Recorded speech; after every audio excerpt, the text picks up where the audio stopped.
Pag sinabi natin kalayaan, dyan muna tayo magsimula. Marami pong kahulugan yan. Pero partikular na ikinakapit yan sa isang bansa na nasasakop ng dayuhan. Dito sa libro ng isang kilalang abogado sa Amerika, si Jerry Spence, abogado ng dating First Lady Imelda Marcos to sa mga kaso nila sa New York. Kilalang abogado to at mahusay ito, si Jerry Spence. Maraming libro ito sinulat, yung ibang libro niya meron ako. Meron siyang librong pinamagatang Personal Freedom. Sinasabi niya na para maging malaya ka, huwag kang magkaroon ng boss. Magnegosyo ka ng sarili mo, sapagkat kahit ikaw ay empleyado, o ano pa man ang iyong ginagawa, ay hindi ka mananatiling malaya. So para maging malaya ka, gawin mo ang gusto mo, huwag kang magkaroon ng boss. No? Sa gobyerno man o sa pribado, sa anumang larangan ng buhay. Katulad ko, wala po akong boss ngayon. Kasi dati kong boss, inayawan ko na. Ako po ang umaayaw sa mga boss ko Hindi sapagkat sila ikaaway ko, pagalit ko. Lang kasi, ayoko nung ako'y dinidiktahan. Ayoko nung ako ay binubusalan ng bunganga. Ano? Kung gusto niya na mamalagi ang aming relasyon, at maging maligaya siya sa piling ko, ako ang pakisamahan niya. Pero yung sabihin niyang siya ang pakikisamahan ko, okay lang naman yun na makisama ka. Pero makisama ka sa tama. Huwag kang makikisama sa malakas ang tama. At baka sa bandang huli tamaan ka. Diba? Ngayon, tutukan natin itong usapan, 128 years ago na, totoo bang malaya ang Pilipinas bilang sagot sa katanungan ni Kuyang June Silva Lojero? Kung ako pa tatanungin ninyo, hindi tayo malaya Ginugunitan natin ang araw ng kalayaan ngayon, ngunit hindi malaya ang mga Pilipino. Huwag na po tayong magpakunwari pa. At ang kalayaan na yan, marami po yang anyo at iba't ibang sektor ang nasasakop niyan. May iba't ibang aspekto yan. Katulad mo, Kuyang Peter Hugo Buwisan, malaya ka ba ngayon? Siyempre hindi. Nakabilanggo ka sa pagmamahal ng iyong kabiyak. Totoo, hindi totoo. At lahat tayo, bilanggo tayo. Bilanggo tayo ng pagmamahal at pag-ibig ng ating mga minamahal. Diba? So, hindi masama ang maging bilanggo. Hindi masama ang maging alipin. Kahit sa Biblia, sinasabing merong mga alipin na tunay ang Diyos. Diba?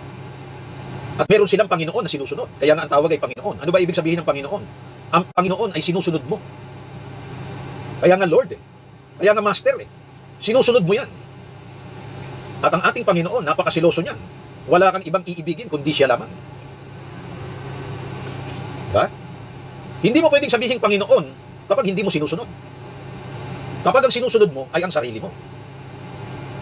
Kapag ang sinusunod mo ay sarili mo, Panginoon ka ng sarili mo. At alipin ka rin ng sarili mo. Pero pag ang sinusunod mo ay Panginoon, alipin ka niya. Tunay kanyang alagad. Kaya nga tagasunod alagad Kaya nga sinasabi ng Panginoon, sa sino mang gusto niyang maging alipin o alagad, itanggi mo ang iyong sarili. Sapagkat kung hindi mo itatanggi ang iyong sarili, hindi ka makakasunod sa akin. Hindi kita magiging alagad o alipin na tunay, at hindi ako ang tunay mong Panginoon.